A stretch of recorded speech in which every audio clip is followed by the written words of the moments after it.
We begin our slow, meditative journey high above the constant, churning rhythm of the City of Light, fixing our gaze upon the singular structure that has come to define the Parisian horizon, the Eiffel Tower.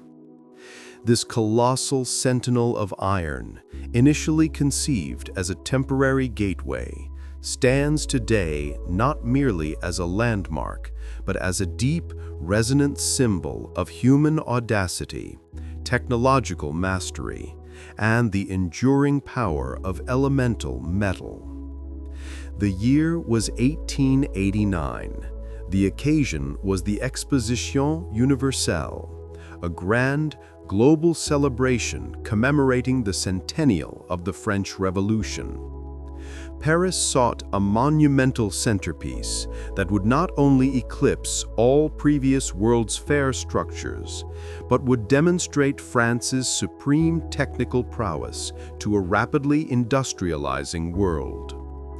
Out of 100 submissions, one vision stood above all others: the design by Gustave Eiffel, a man already renowned across Europe as the magician of metal. Eiffel's proposal was breathtaking in its simplicity and terrifying in its scale. He proposed a 300-meter, 984-foot pylon of iron, a lattice tower unlike any structure ever before conceived.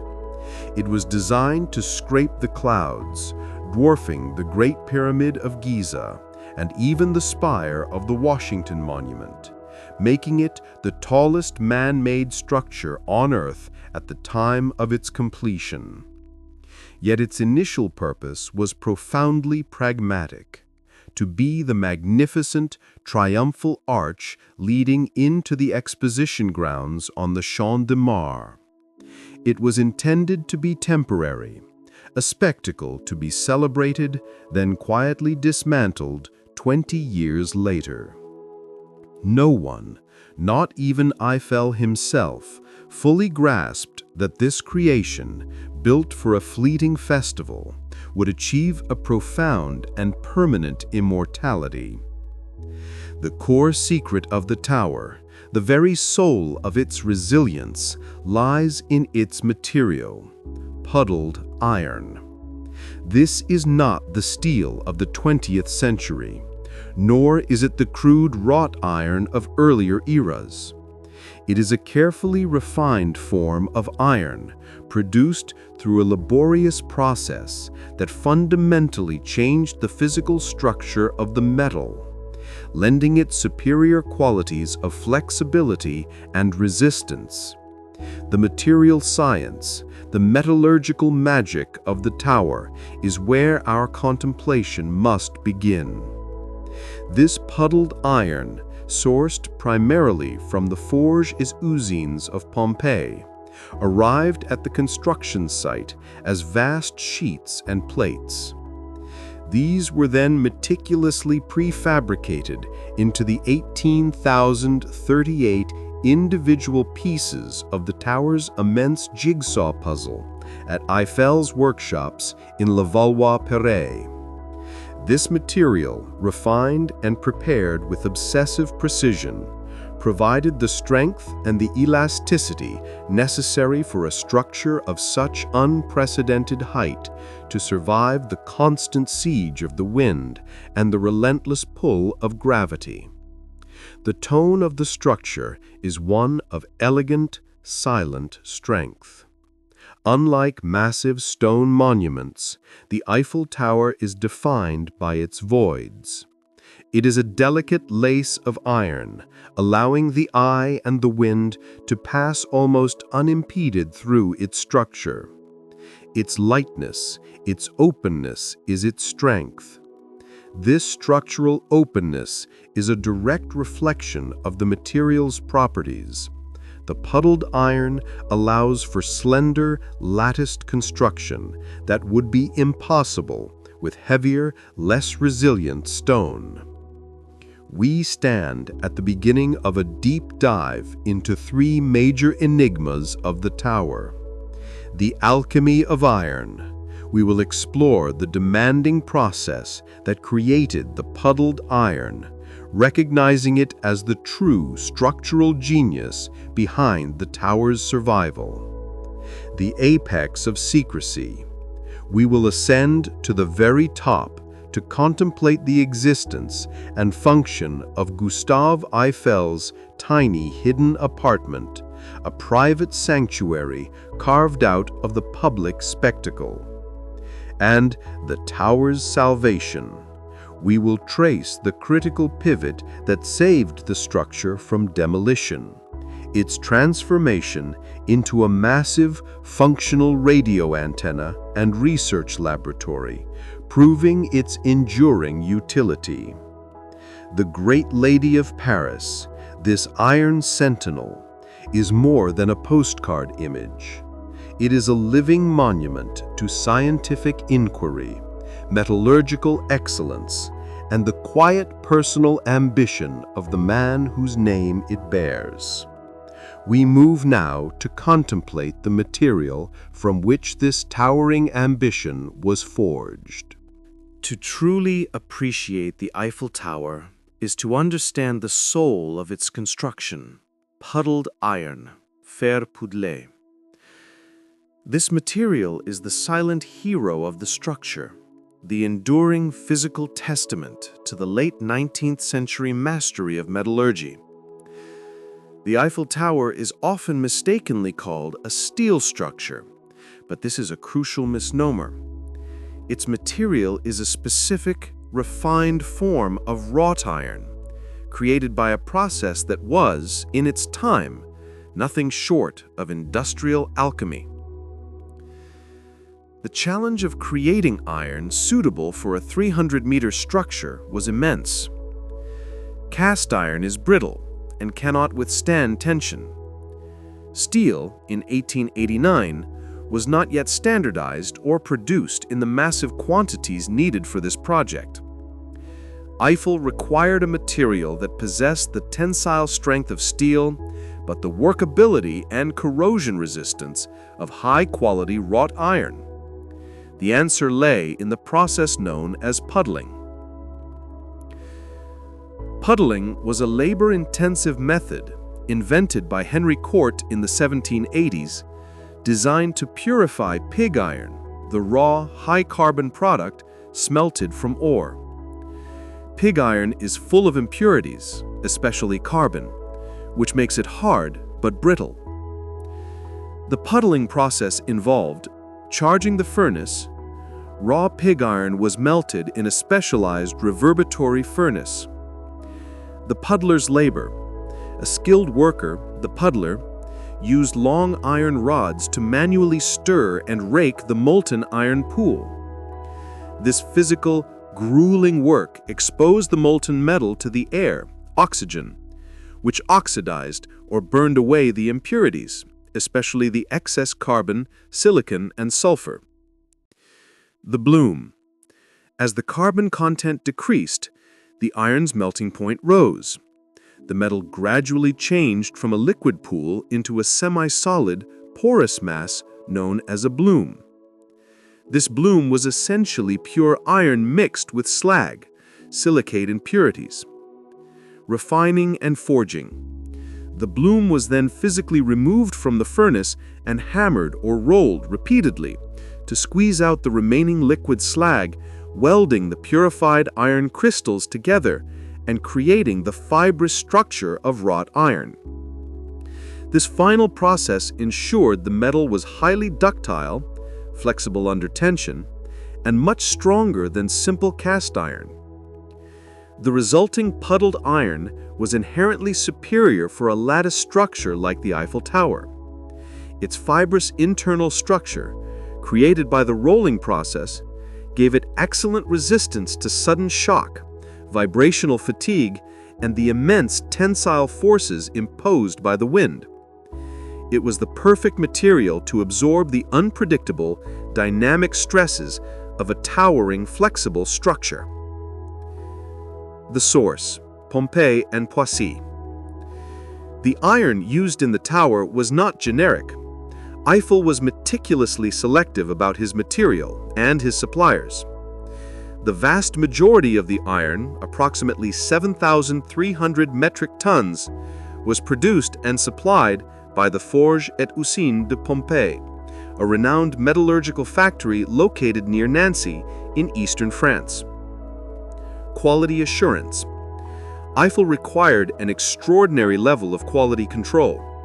The specifications demanded that the metal withstand a tension of at least 30 kilograms per square millimeter, ensuring its reliability at massive scale. Fabrication at Poissy. The raw puddled iron plates from Pompeii were not delivered directly to the Champ de Mars. They were first sent to Eiffel's workshops in Levallois-Perret, a suburb near Paris, which included the specialized workshops at Poissy. Here the material was transformed. It was cut, perforated, drilled, and shaped into the 18,038 unique components that would form the tower's structure. The precision achieved in the Poissy workshops was the second metallurgical magic. Because the construction on the Champ de Mars had to be rapid and vertical, there was no room for error. The holes for the 2.5 million rivets had to align perfectly. This prefabrication system, pioneered by Eiffel, meant the site was less a construction zone and more a precise, high-altitude assembly operation. The puddled iron of the Eiffel Tower, therefore, is a testament to the skill of the puddler, the precision of the fabricator, and the visionary certainty of the engineer who knew that only this high-quality, labor-intensive material could guarantee the survival of his colossal work.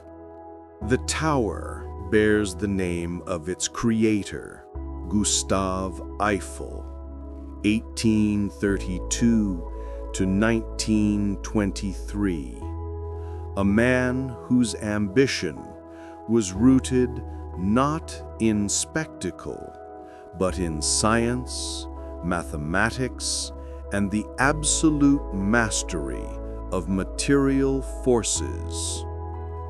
To understand the enduring strength of the tower, we must first understand the man who conceived it, a figure known throughout Europe as the magician of metal, long before the first rivet was hammered on the Champ de Mars.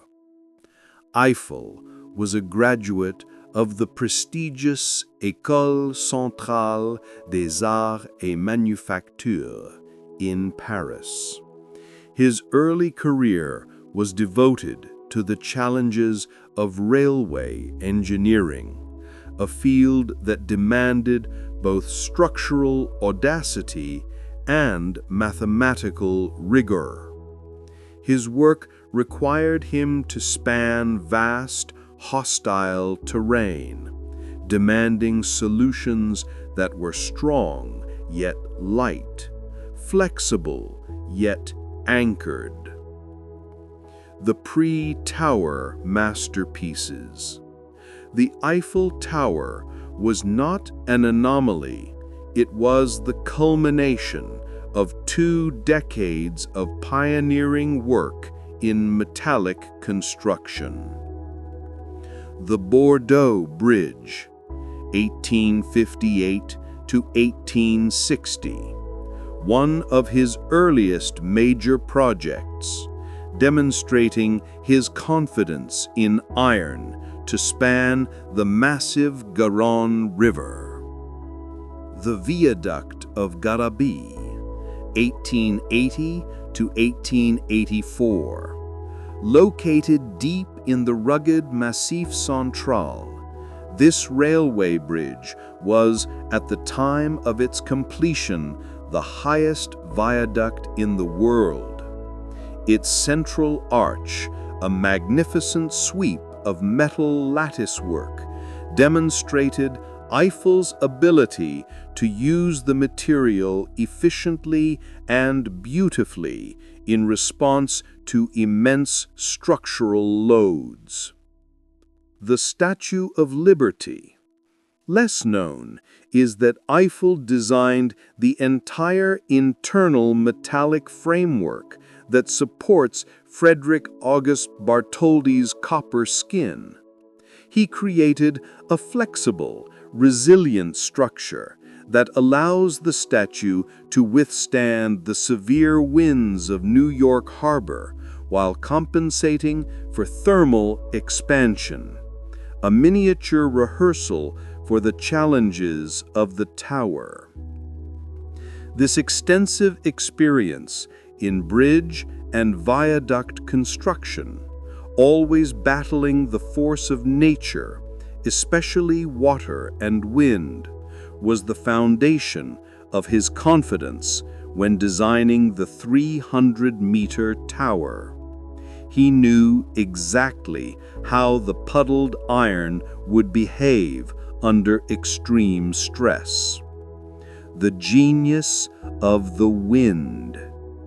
Eiffel's true genius, however, lay not just in material strength, but in aerodynamics, a field barely recognized as a science in his day.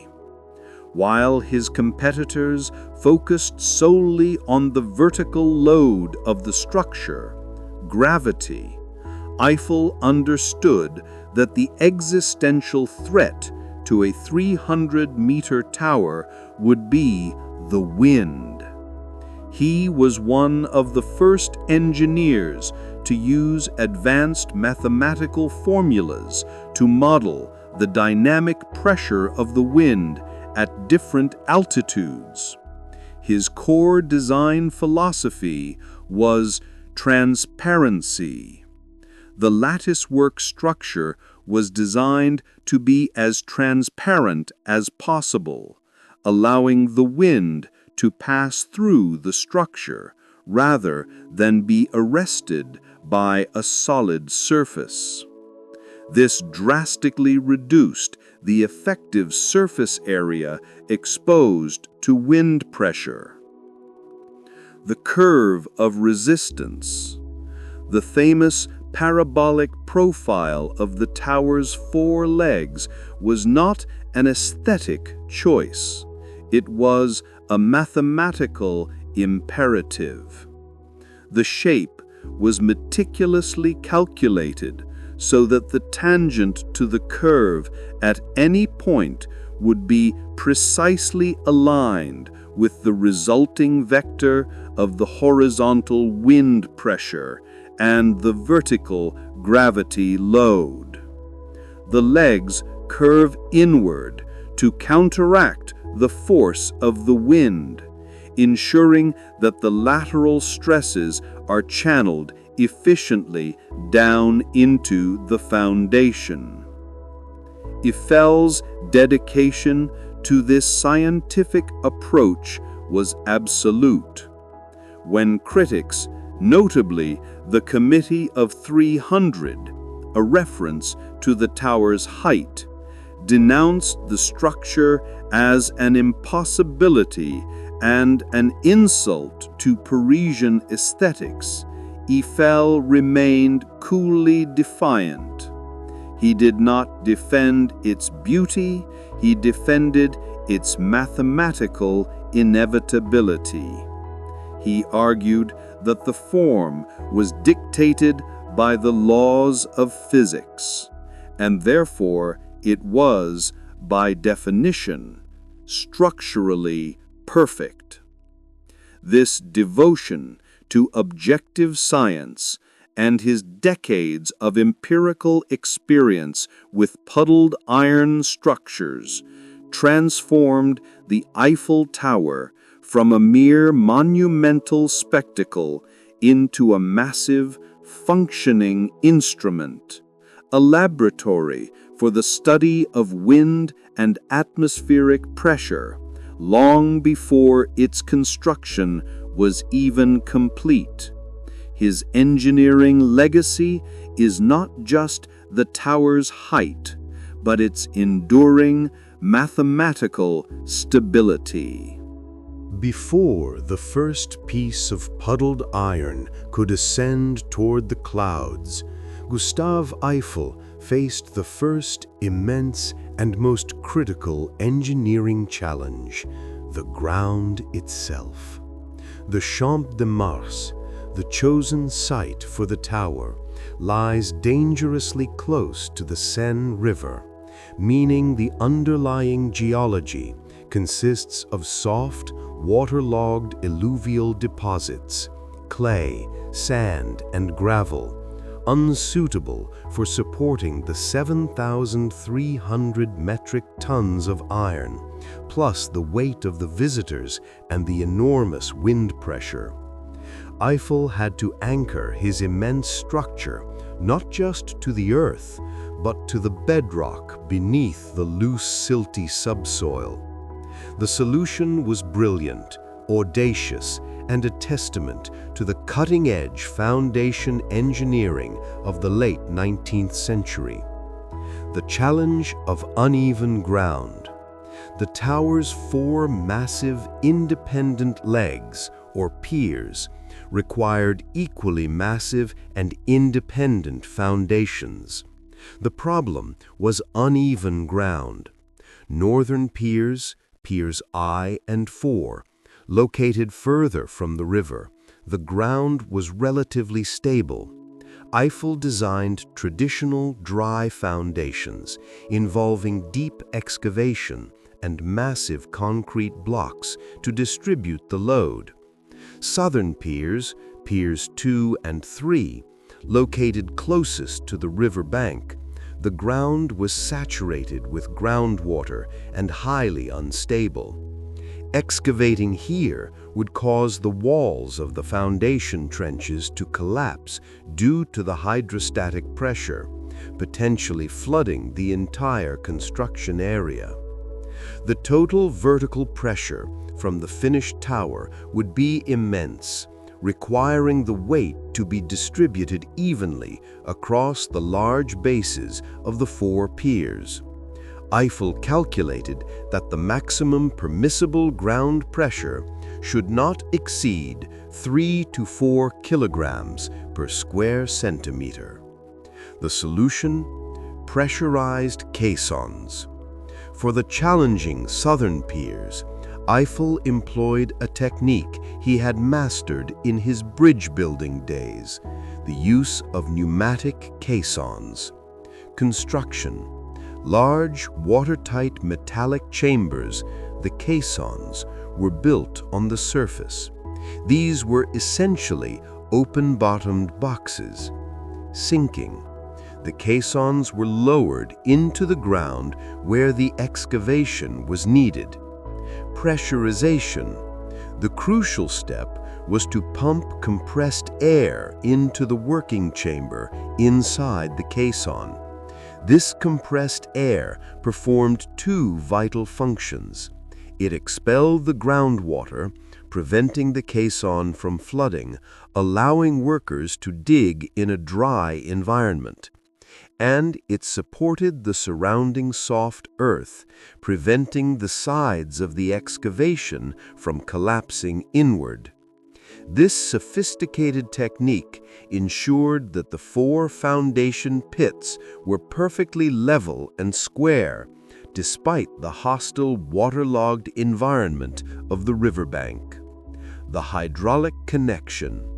Once the massive concrete blocks were poured atop the bedrock within the caissons, Eiffel integrated a final stroke of genius to ensure the precise alignment of the 4 legs. Temporary support. During the crucial initial assembly of the lower cords, the main structural beams of the legs, the ends of the piers were supported on massive hydraulic jacks. Precision leveling. These jacks allowed the engineers to apply up to 800 metric tons of force to each pier, enabling them to make final, minute adjustments to the angle and height of the lower structure. If any pier settled unevenly during construction, The jacks could lift and level it with perfect accuracy before the four legs were finally joined at the first platform level. The foundation, often unseen and uncelebrated, represents an engineering feat as profound as the structure's height. The tower's audacity rests not on a random patch of earth, but on a meticulously engineered concrete and iron anchor that defeated the powerful, shifting geology of the Seine, guaranteeing its immovable stability against the gravity and the gales it would soon face. The true beauty of the Eiffel Tower is not found in its ornamentation, but in its mathematical inevitability.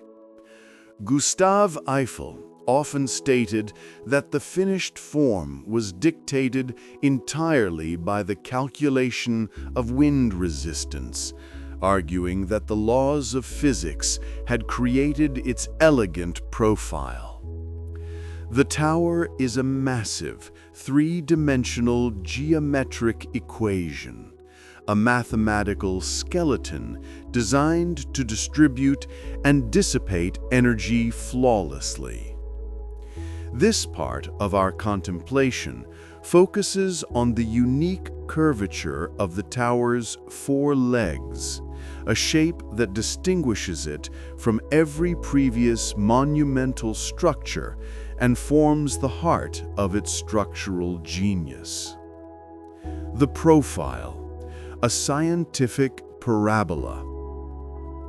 Eiffel understood that the wind pressure on the surface of a 300-meter tower would increase exponentially with altitude. He had to design a structure where every single joint and beam was precisely balanced against the forces acting upon it. The famous parabolic curve of the tower's legs, the way they splay outward at the base and then gently curve inward to meet at the first platform, is the result of this obsessive calculation.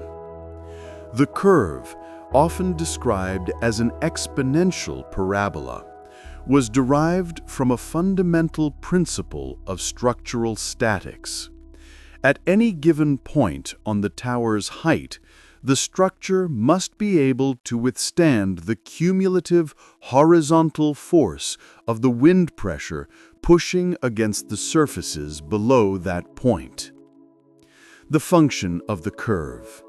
The shape ensures that the resultant vector of the two main forces acting on the structure, the vertical force of gravity, weight, and the horizontal force of wind pressure, always passes through the center of the structural members. This prevents torsion or twisting and minimizes bending moments, allowing the forces to be channeled directly and efficiently down to the foundations. Efficiency of material. By using a curved profile, Eiffel was able to minimize the total amount of material needed. The tower is essentially built of just enough puddled iron required by the physical laws of wind resistance.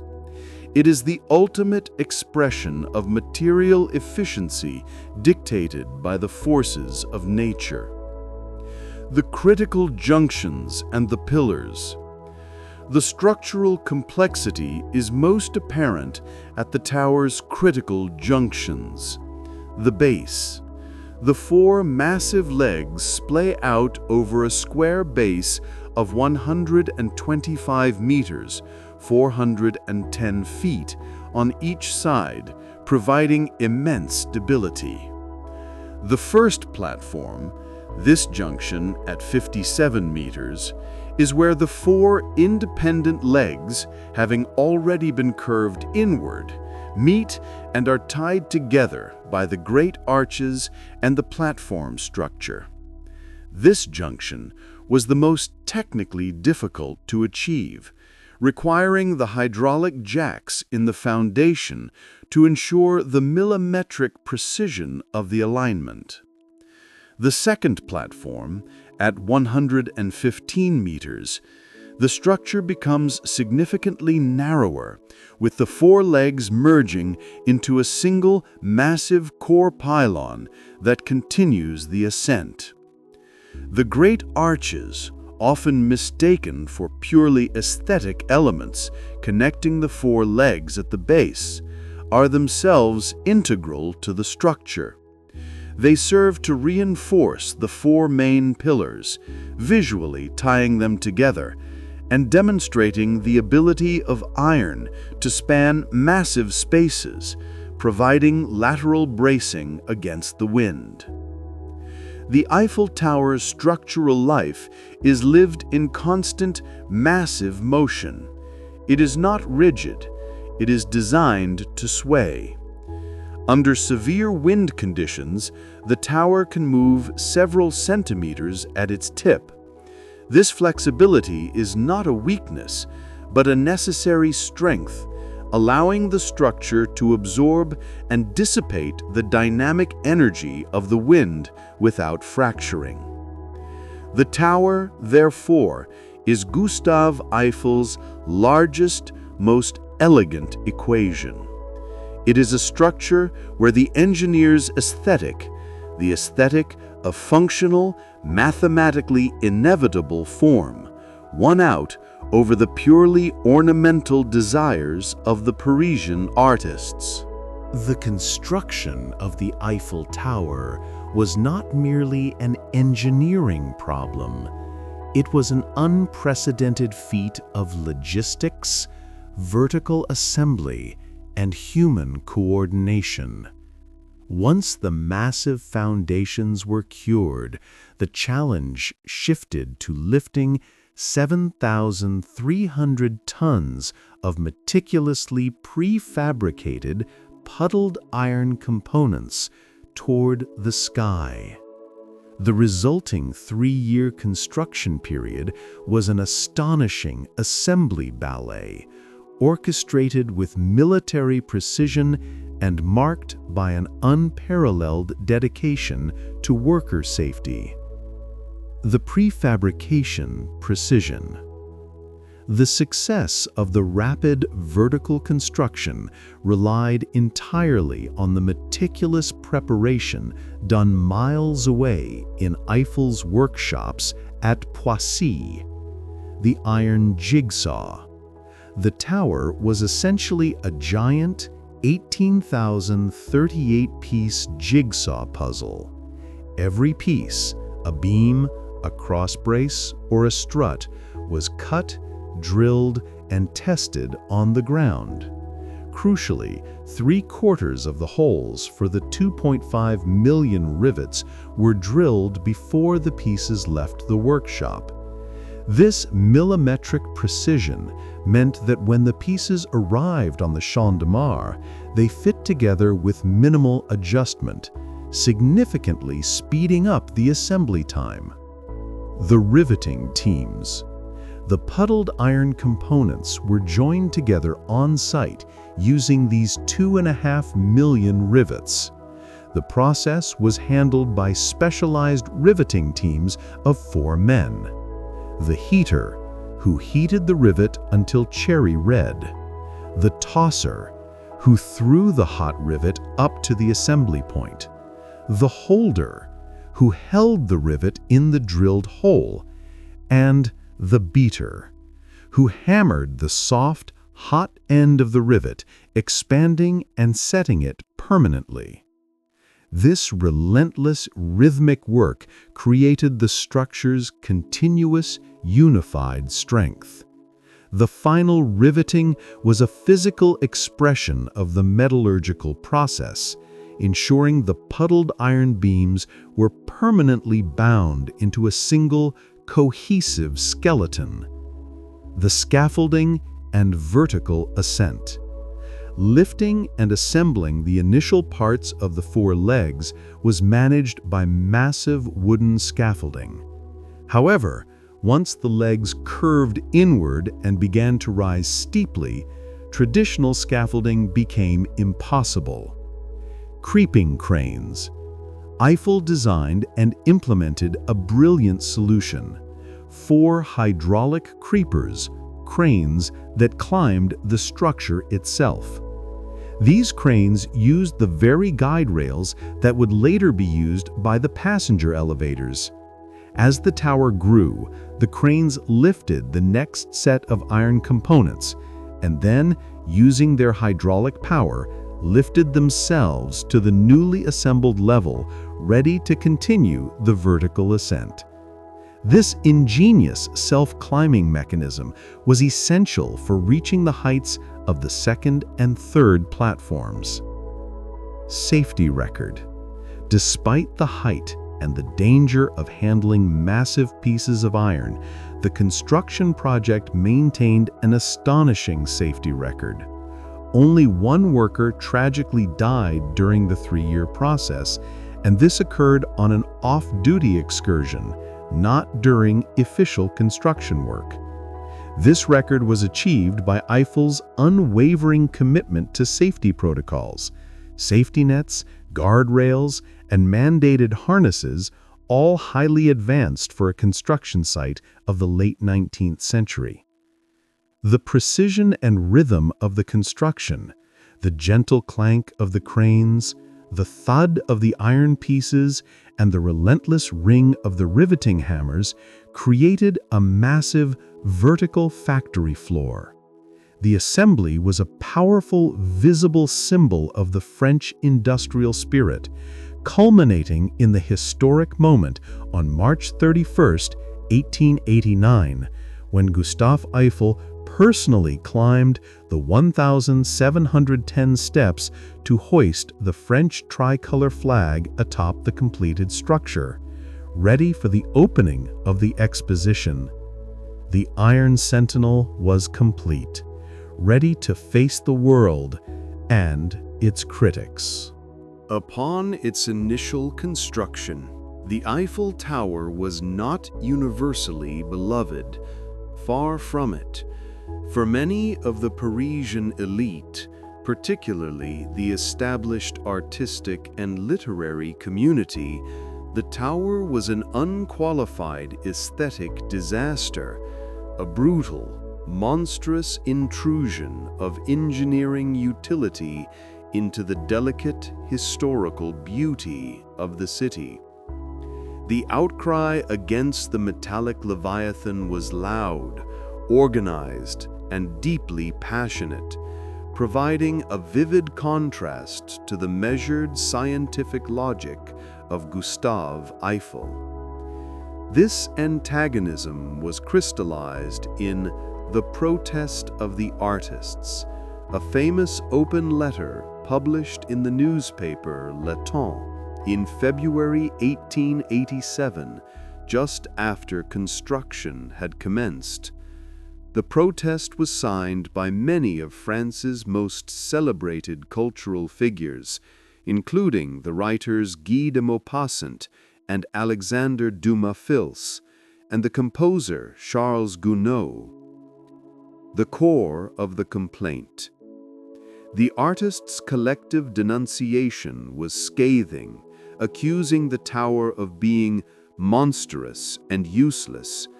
They condemned the tower as a useless and monstrous piece of industrial vulgarity, arguing that its sole purpose was to serve the commercial interests of the exposition, not the spirit of French culture. Ruinous to Parisian beauty, the primary complaint was that the towering metal skeleton would irrevocably ruin the harmony of the Parisian horizon, overwhelming the architectural beauty of the Notre Dame Cathedral, the Louvre, and the historic bridges. They described it as a ghastly skeleton, a barbarous mass, and a hateful column of bolted sheet metal. An insult to art. They viewed the structure as the ultimate triumph of utilitarian engineering over the subtle artistic beauty of traditional materials like stone and classical architecture. For them, Eiffel's work represented a cold, calculating, and ultimately soulless modernity. The rhetoric was intense and deeply personal. Guy de Maupassant famously dined in the Tower's restaurant every day because it was the only place in Paris where he could not see the structure itself, expressing his deep-seated revulsion. Eiffel's quiet defense, the aesthetics of force. Gustave Eiffel, the meticulous man of science, responded to this aesthetic outrage with a quiet, calm defense rooted not in artistic taste, but in objective truth. His argument was the philosophical core of structural modernism. Form follows function. The necessity of the shape. Eiffel maintained that the tower's shape, the gentle, elegant parabolic curve of its legs, was not chosen whimsically, but was mathematically imposed by the need to resist wind pressure. He stated that the structure's outline was dictated by the same laws of physics that govern natural beauty, such as the curves of a tree branch or a sailboat's sail. The beauty of structural honesty. By making the structure completely honest and open, the iron skeleton fully exposed, not concealed by decorative stone or cladding, Eiffel argued that it possessed its own unique, sublime beauty, the beauty of perfect adaptation to necessity. He viewed the vast open spaces within the lattice as an intentional element of lightness and grace.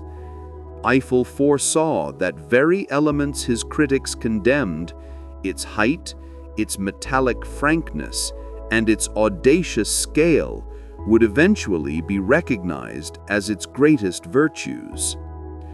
The victory of time. The protest ultimately failed. The public, streaming into the Exposition Universelle, was immediately captivated by the tower. It became a colossal commercial success, attracting millions of visitors and instantly transforming the Parisian landscape. The tower survived the exposition not just because of its engineering, but because it quickly established itself as a potent, beloved symbol, a symbol of the industrial age, of French ingenuity, and ultimately of Paris itself. Time, the great arbiter of taste, validated Eiffel's vision. The structure, which was supposed to be torn down after 20 years, was saved precisely because it transcended its utilitarian origins and achieved the aesthetic acceptance that Eiffel's mathematics predicted and the artists so vehemently denied. The Iron Sentinel had won the heart of the city. The completed Eiffel Tower was not just a spire of scientific achievement. It was an incredibly successful, multi-level public venue, designed to astound and entertain the millions of visitors flocking to the 1889 Exposition Universelle. Our slow ascent begins at the first platform, the massive, multi-tiered base that quickly became the social and commercial heart of the entire structure. Located 57 meters, 187 feet above the Champ de Mars, the first platform spans an area of 4,200 square meters, large enough to house 3 football fields.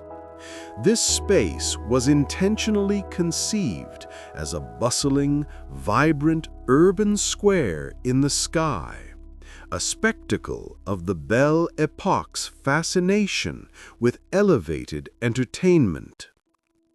An elevated promenade and marketplace. The platform's outer gallery offered a panoramic promenade, allowing visitors to view the entire exposition grounds below and the vast surrounding expanse of Paris.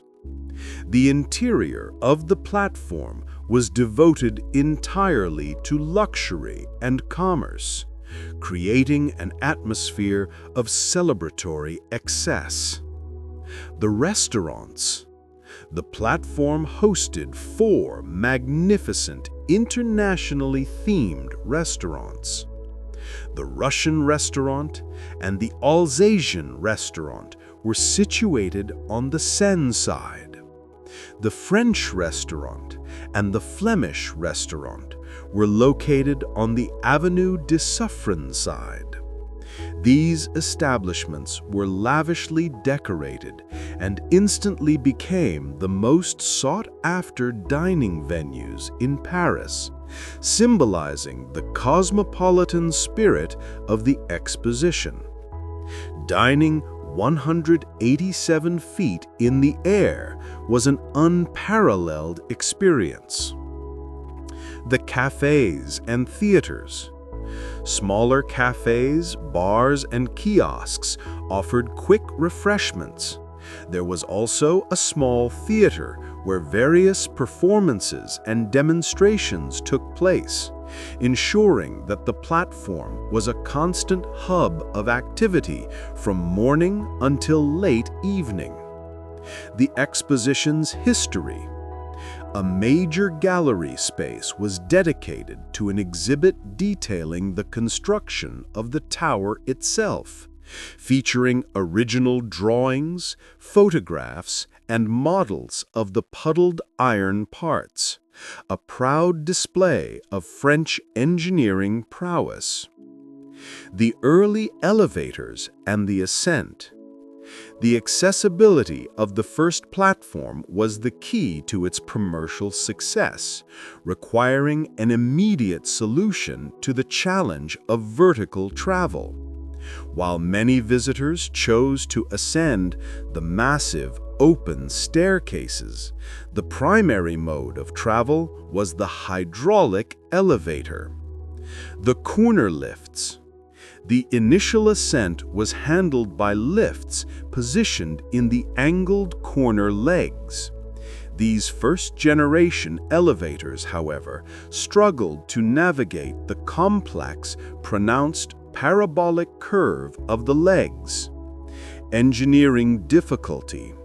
The unique angle required the cabins to tilt or for the track to curve aggressively, presenting a significant technical hurdle.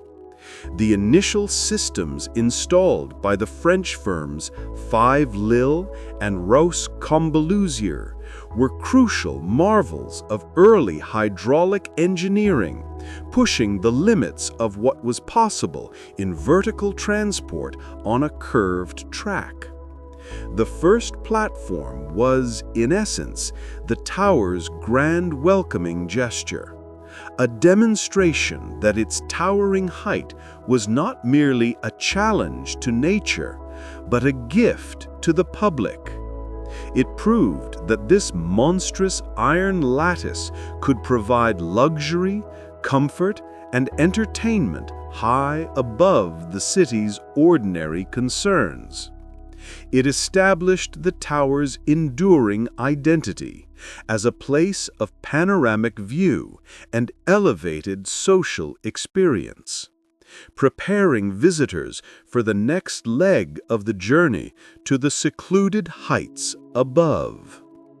To reach the secluded heights of the tower, particularly the second and third platforms, required a journey that was itself a triumph of engineering, the hydraulic lift systems. The challenge of moving heavy, fully laden elevator cars up a towering, curved pylon was a global problem, and the solutions devised for the Eiffel Tower were pioneering marvels of the late 19th century, critical to the tower's function and survival.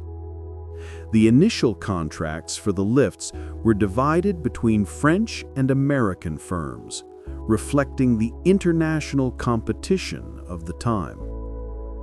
The primary lifts, Fives Lille, south and north pillars. The main lifts from the ground floor to the second platform, 115 meters, presented the greatest curvature challenge. The initial ascent from the ground to the first platform required the cabin to follow the pronounced parabolic curve of the outer legs. The contract for the most difficult section went to the French firm Fives Lille. They installed a massive, complex hydraulic piston system. The elevator car was powered by a giant hydraulic ram that moved horizontally under the track. This ram was connected by a system of multiple pulleys and cables, multiplying the vertical distance traveled. To negotiate the curve, the Fives Lille system employed a tilting mechanism for the car itself, and the track had to compensate for the changing angle of the pillars. The system was robust but complex, relying on massive pressure from a centralized hydraulic engine room at the base, which pumped water from the Seine River. The vertical lifts, Rue Combaluzier and the Otis rivalry. The challenge of the lift from the second to the third platform, 276 meters, was different. At this level, the four legs had converged, and the remaining climb was essentially vertical, or nearly so. Rue Combaluzier, an initial system by the French firm Rue Combaluzier, used a massive continuous chain system that was bulky and slow. The American solution, Otis, Gustave Eiffel, never one to settle for the second best, was eventually persuaded to employ the American Otis Elevator Company for the primary lift on this vertical stretch.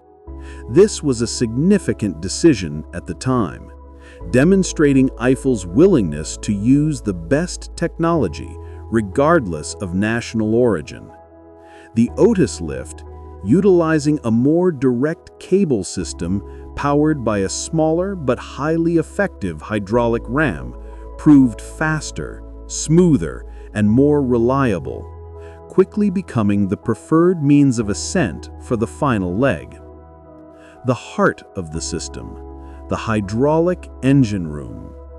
The true engineering spectacle was hidden in the massive engine room located in the west pillar. This was the heart of the tower's operational system. Steam and water. The hydraulic system was originally powered by massive steam engines that drove pumps. These pumps drew water from the Seine River and pressurized it, storing the energy in large accumulators.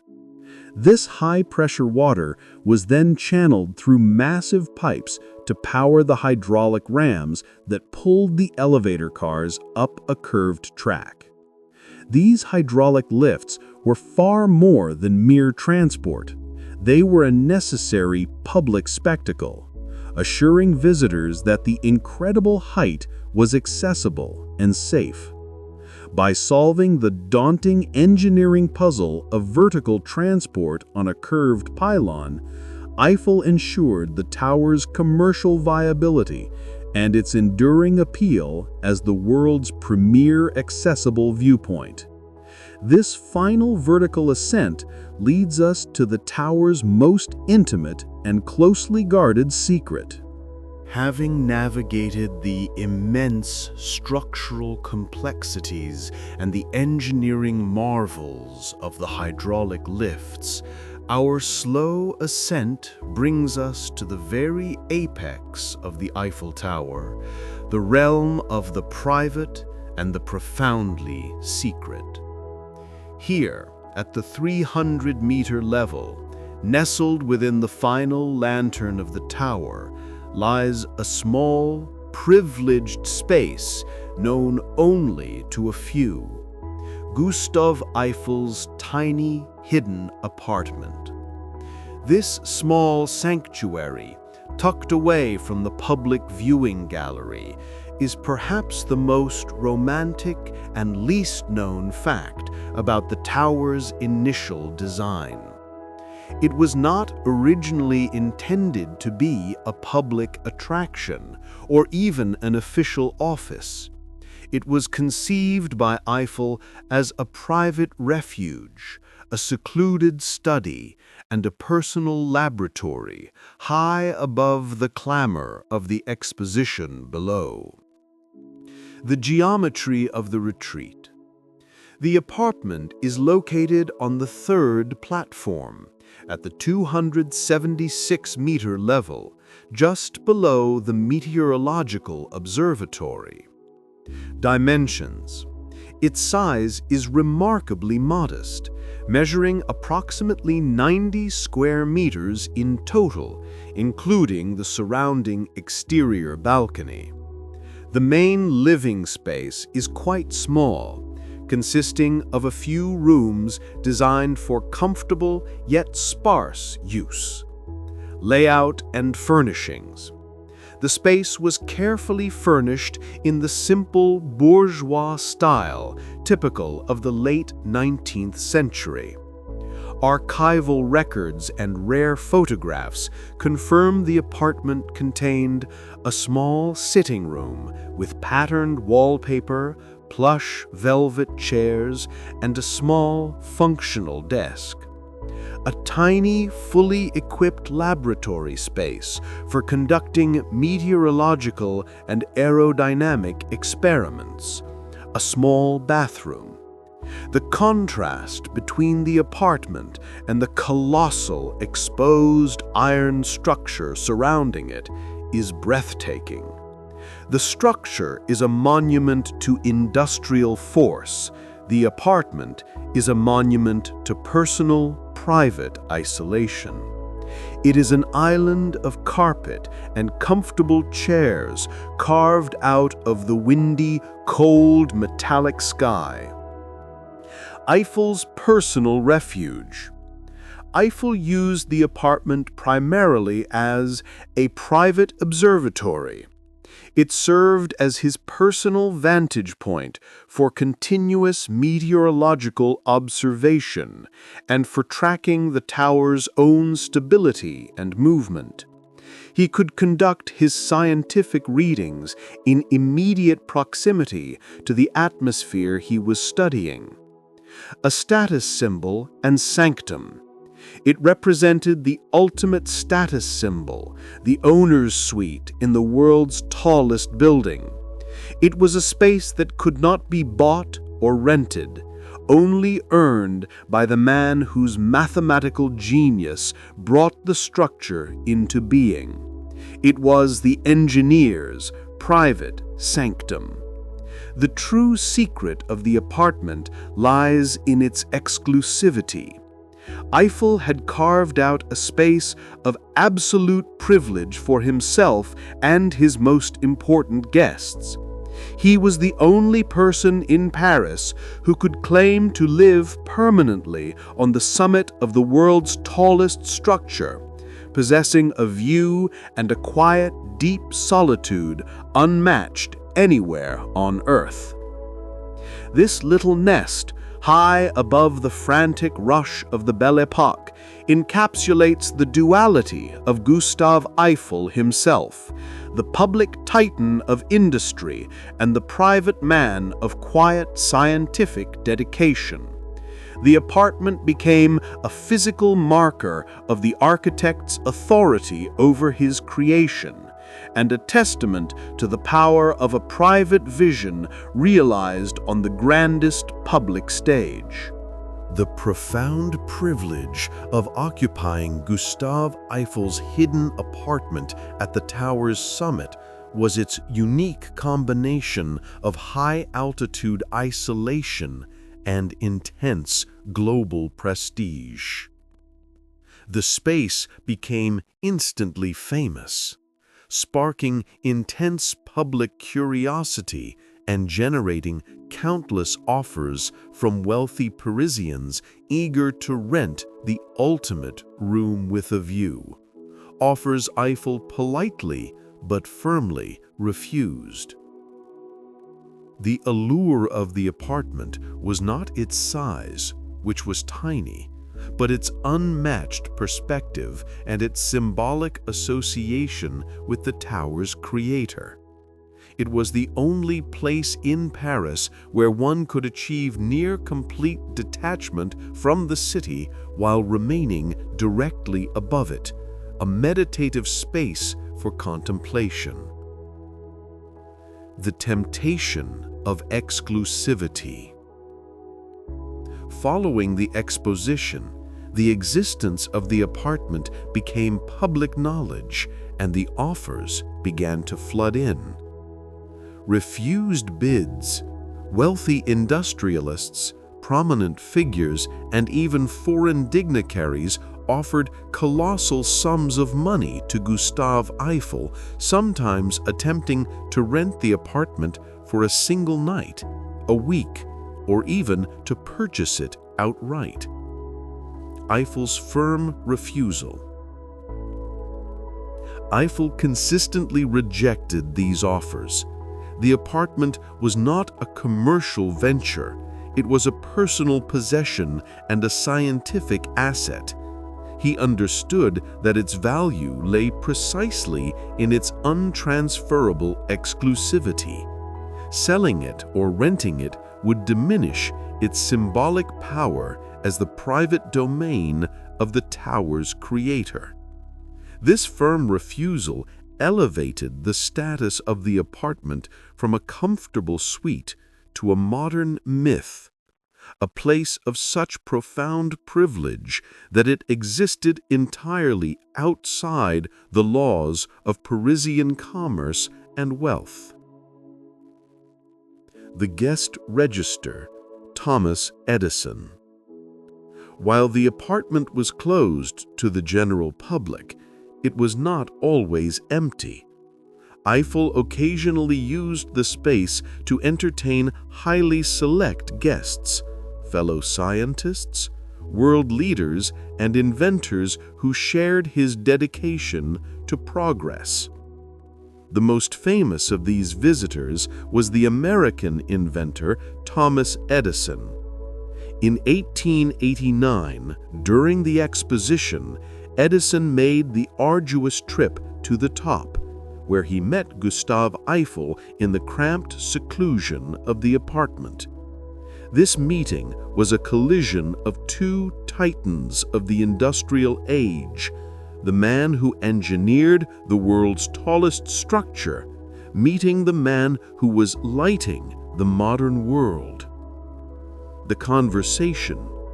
The two men reportedly spent hours in quiet discussion, not about the spectacle below, but about scientific advancements and the future of technology.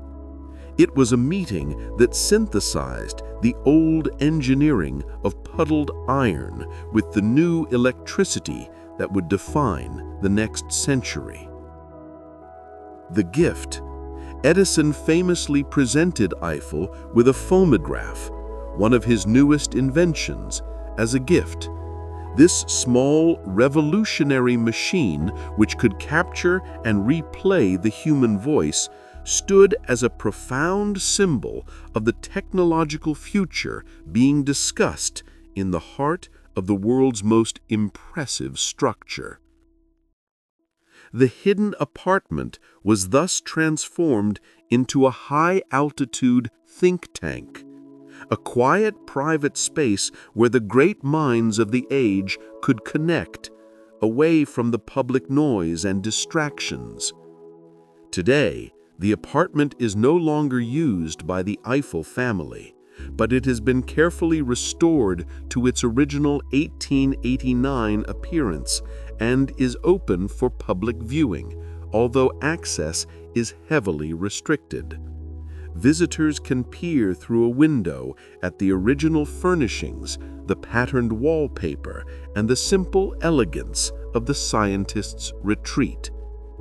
The silence and the sheer improbability of the space high in the iron lattice serve as a permanent reminder of the quiet, deep personal ambition that powered the creation of the most spectacular public monument on Earth. The Eiffel Tower's original mandate was clear. It was conceived as a temporary monument with a guaranteed lifespan of 20 years after the 1889 Exposition Universelle.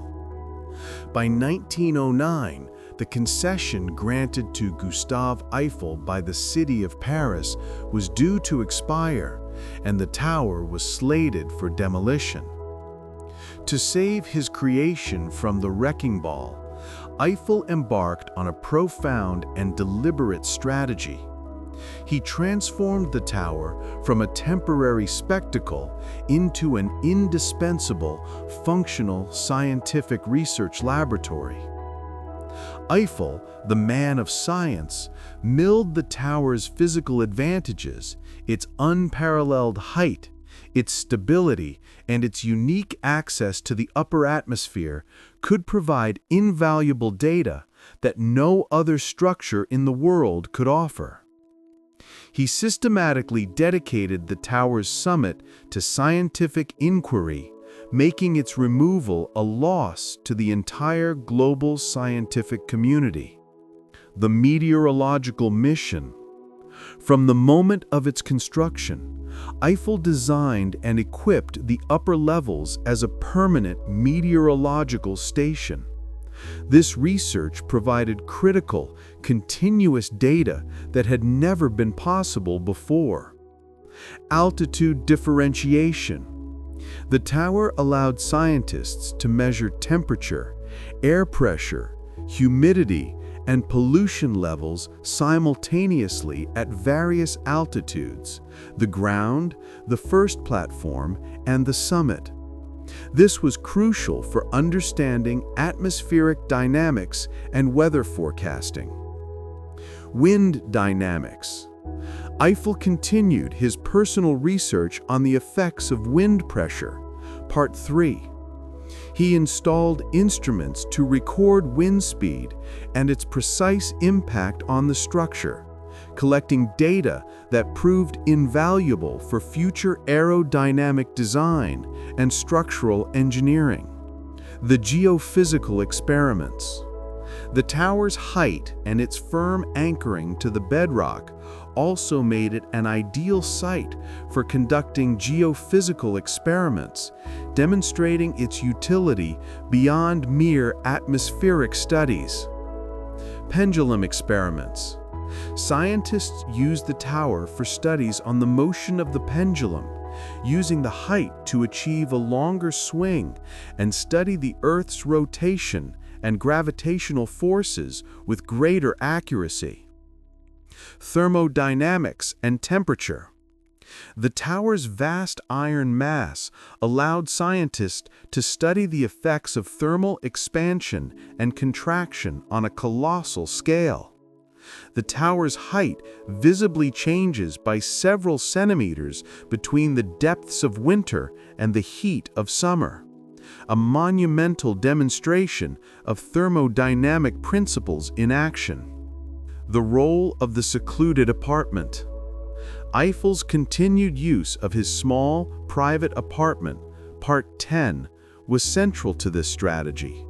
It provided him with a quiet, uninterrupted base of operations, allowing him to supervise and personally participate in these high-altitude experiments on a daily basis.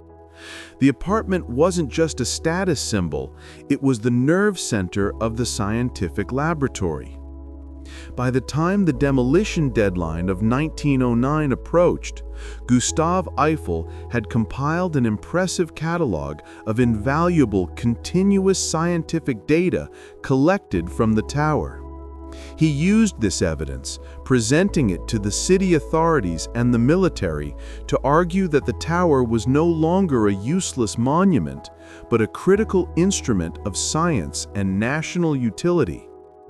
This pivot laid the intellectual groundwork for the next, most crucial phase of the tower's survival, its transformation into a military communications hub.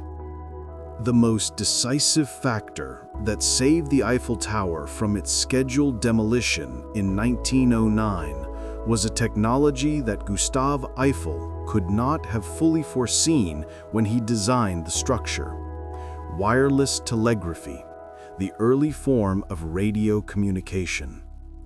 The tower's immense height made it the perfect, massive, functional antenna, rendering it a vital, indispensable national asset. The transition was not immediate. It was a process of persistent experimentation led by key figures in the emerging field of radio science, all of whom recognized the tower's unique vertical advantage. The early experiments. The first successful experiments in wireless transmission from the tower began in the late 1990s, shortly after the foundational work of Guglielmo Marconi. Eugène Ducretet, 1898. Ducretet, a French inventor, conducted early tests successfully transmitting Morse code signals from the tower's summit to receiving stations on the Champ de Mars, proving the feasibility of high-altitude transmission. The military's interest. The French military quickly recognized the enormous strategic potential. A fixed 300-meter antenna could guarantee communication across vast distances, entirely bypassing traditional telegraph wires, which were vulnerable to sabotage or weather. The critical connection. Captain Ferrier. The key figure in the salvation of the tower was Captain Gustave Ferrier, a young but visionary military engineer specializing in radio technology. Ferrier's proposal. In the early 1900s, Captain Ferrier argued forcefully that the Eiffel Tower's height offered the ideal platform to establish a permanent, long-range wireless telegraphy station. He proposed using the entire iron structure as the grounding system and stringing the necessary aerial wires from the summit. The range expansion. Ferrier's early experiments steadily increased the range of the tower's transmissions.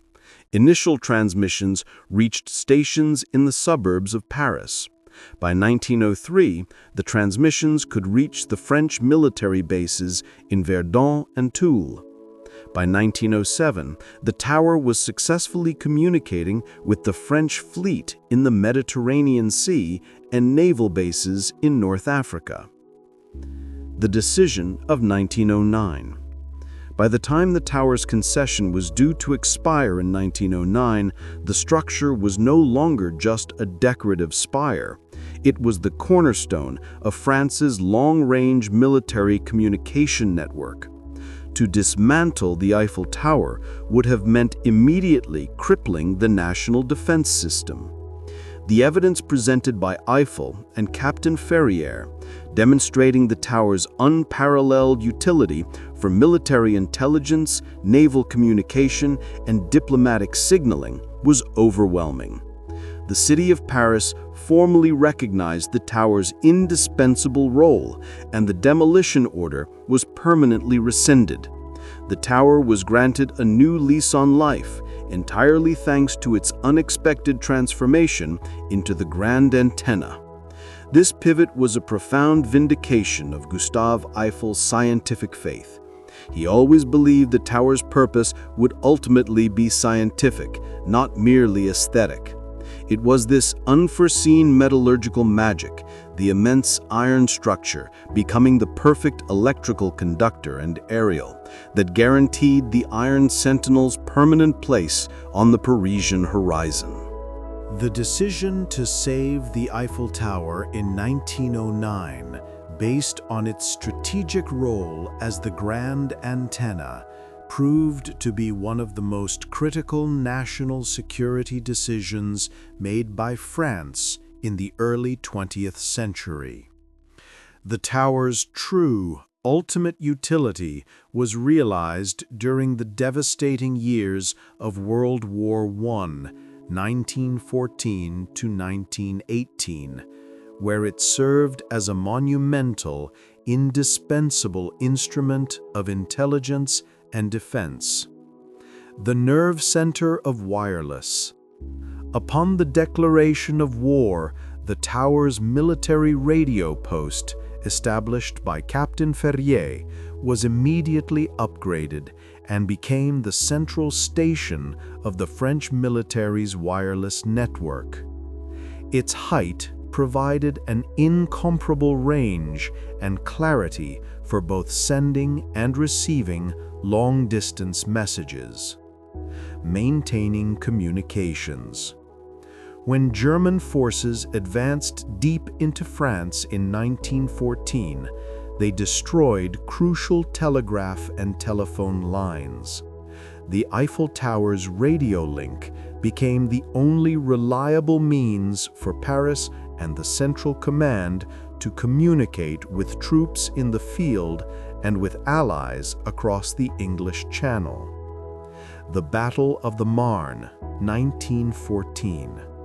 The tower played a direct, pivotal role in the Allied victory at the First Battle of the Marne.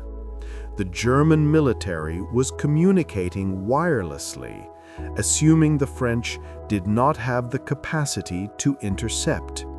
The tower's long-range receiving aerials picked up crucial German command messages detailing a change in their advance and a gap opening in their lines.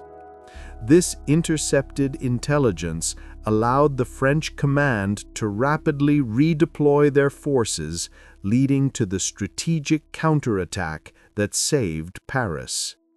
The intelligence center, interception, and jamming. Beyond mere transmission, the tower became a sophisticated intelligence and counterintelligence center. Intercepting enemy traffic. Operators in the tower's radio rooms specialized in intercepting and deciphering German military transmissions, providing real-time strategic intelligence on troop movements, supply lines, and operational planning. The tower was the principal source of Allied intelligence concerning German movements on the Western Front. The jamming mission. The tower was also used offensively. Its powerful transmission signals were used to jam and disrupt German military wireless communications, causing chaos and confusion within the enemy's ranks. The tower, initially built for a celebration of peace, was now a powerful, active instrument of war. The Mata Hari Intercept, 1917. One of the most famous intelligence coups linked directly to the tower was the interception and deciphering of messages that ultimately led to the exposure and execution of the notorious spy Mata Hari. The transmission. The tower intercepted coded German messages to agents in Madrid that implicated the dancer and courtesan Mata Hari, who was working as a double agent. Deciphering the code. The dedicated team of cryptographers working near the base of the tower utilizing the information gathered from the grand antenna, successfully broke the German code used in the message, confirming Mata Hari's identity as Agent H21 and sealing her fate. The tower's role in World War I secured its symbolic status not just as an icon of Paris, but as a silent, indispensable national hero. The metal sentinel, designed to be temporary, proved its ultimate utility in the moment of the nation's greatest peril. Its scientific purpose transformed into a strategic necessity, permanently guaranteeing its existence as a functional, living laboratory and communications hub. The survival of the Eiffel Tower is not merely a story of engineering genius and historical utility.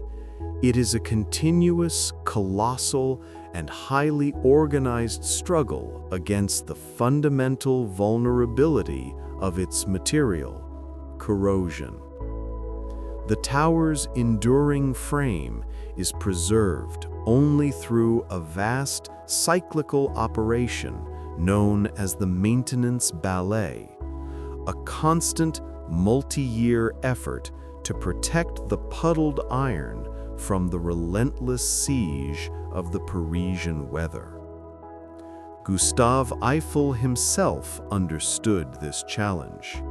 Puddled iron, while highly resilient and fibrous, is still susceptible to rust, especially when constantly exposed to humidity, rain, and the acidic pollutants of an urban environment. He famously said, "Iron is sensitive to rust, and its only remedy is paint." The scale of the task. The logistics of maintaining the world's largest metallic structure are staggering. Surface area: the tower has a total surface area of approximately 250,000 square meters, or 2.7 million square feet, that must be scraped, cleaned, and painted. Paint volume. Each painting campaign requires about 60 tons of paint. Cyclical schedule. A full painting campaign takes approximately 18 months to 2 years and has traditionally been conducted every 7 years. The structure is so vast that by the time the painters finish the top, it is almost time to start the bottom all over again. This constant renewal is the lifeblood of the tower's preservation. The painting process. The painting process is meticulously organized and often performed by highly trained workers who climb the tower using ropes and special harness systems, working high above the tourist crowds.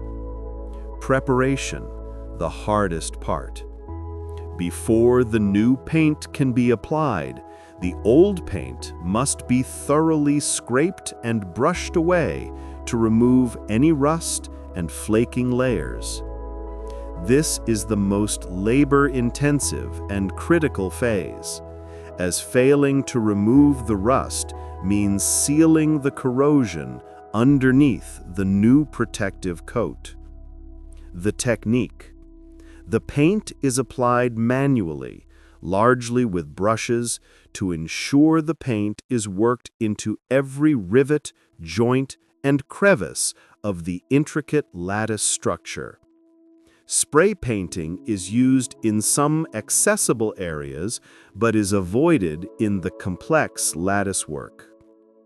The color enigma. Eiffel Tower brown.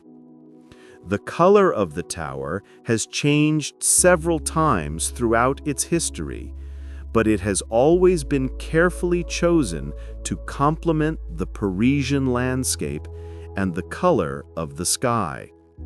Original color, 1889. Initially painted a reddish brown, designed to contrast with the yellow of the exposition structures. Current color. For the past century, the tower has maintained a custom multi-toned shade known as Eiffel Tower Brown, Brune Tour Eiffel. The paint is applied in 3 distinct gradients of shade, with the darkest shade at the bottom and the lightest shade at the top. This sophisticated coloring technique ensures that the tower appears a uniform color when viewed against the sky, subtly compensating for the atmospheric light effects that make distant objects look paler. The maintenance ballet is a spectacular demonstration of continuity and care.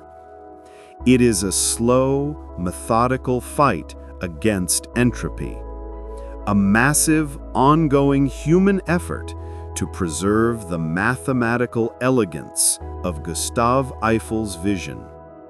The tower's enduring frame is a testament not just to the strength of puddled iron, but to the commitment of the countless men and women who have silently and repeatedly scaled its immense height to preserve its delicate metallic skin. The survival of the Eiffel Tower is not merely a story of engineering genius and historical utility.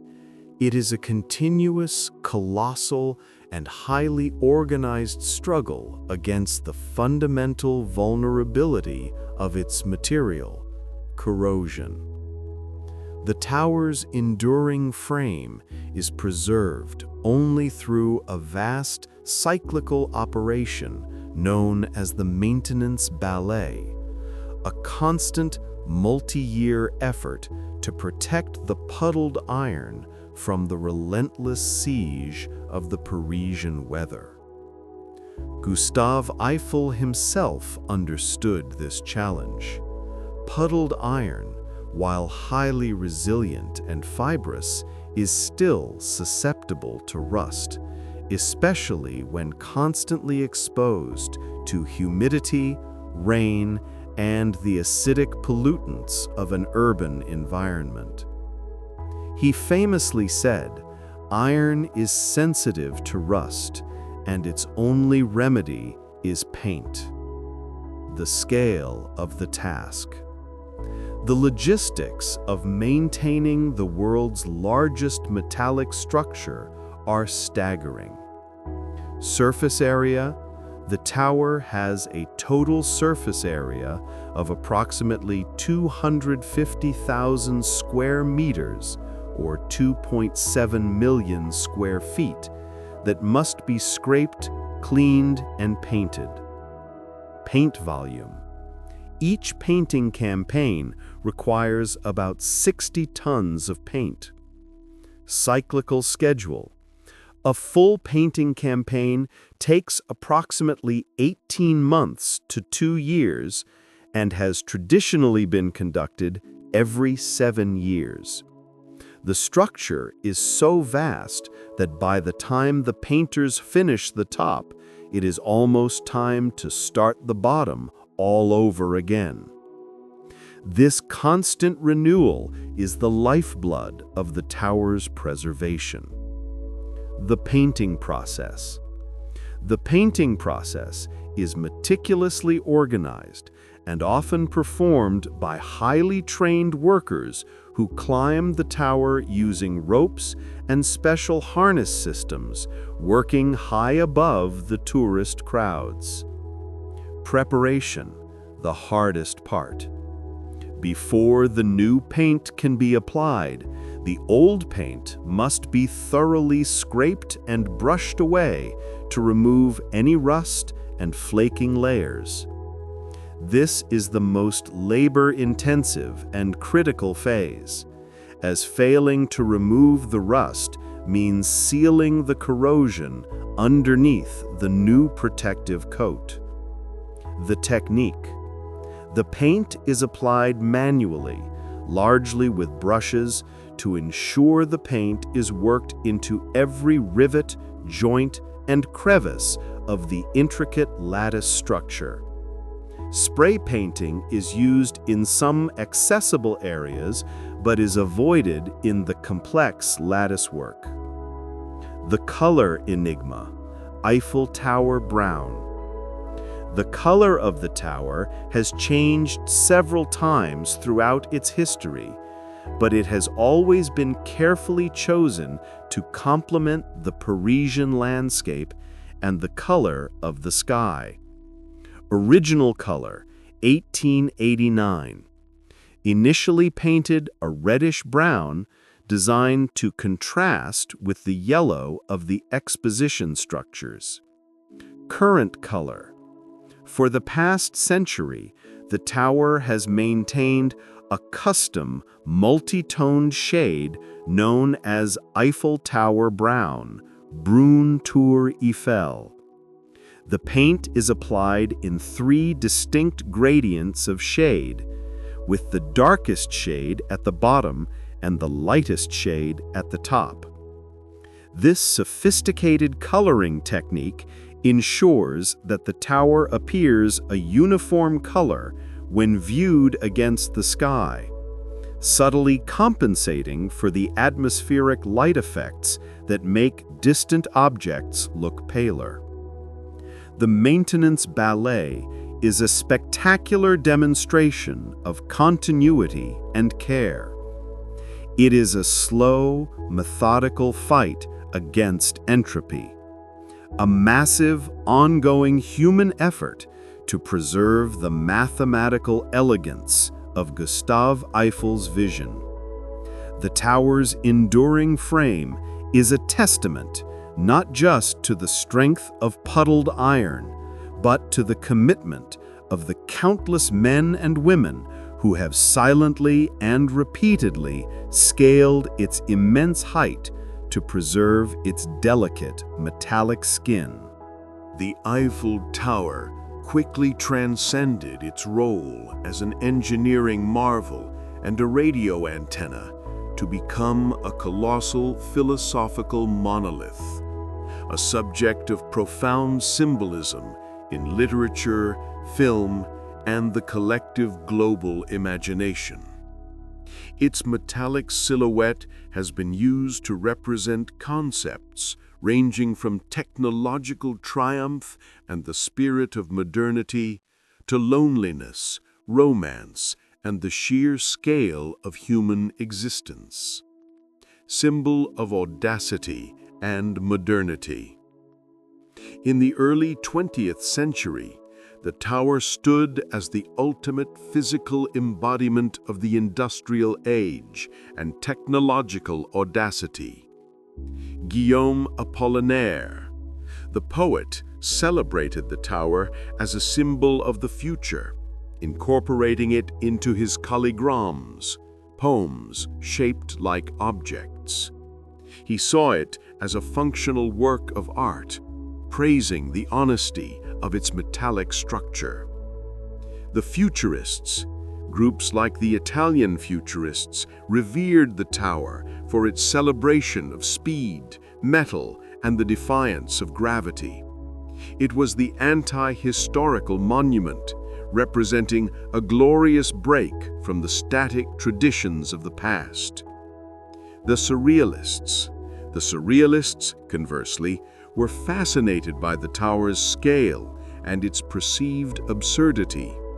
They used it to juxtapose the colossal and the mundane, often featuring it in dreamlike, disorienting compositions that explored the subconscious. The tower was, for all these movements, the defining piece of architecture that separated the old world from the new, a permanent fixture of modern philosophy. The romance and loneliness. The unique position of the tower, a single, massive, isolated structure rising above a vast, complex city, lends itself to dual interpretations of human emotion.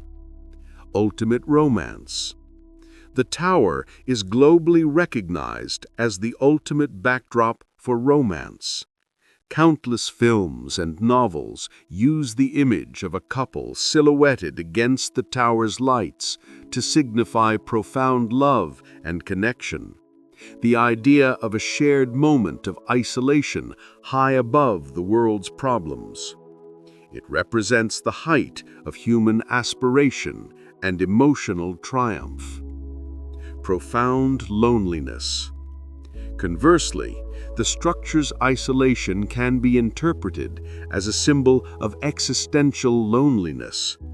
The individual standing alone on the viewing platform, watching the millions of anonymous lights of Paris stretching into the distance, emphasizes the individual's solitude within the crowded urban sprawl and the sky.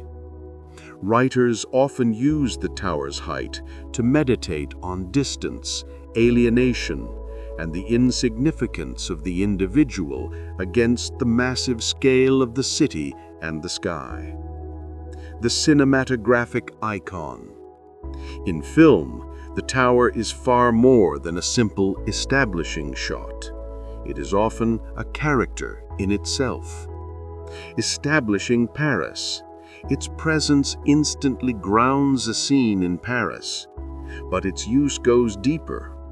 It has been used as a target for destruction, symbolizing societal breakdown, a beacon of hope, and a critical vantage point for espionage, a nod to its World War I history.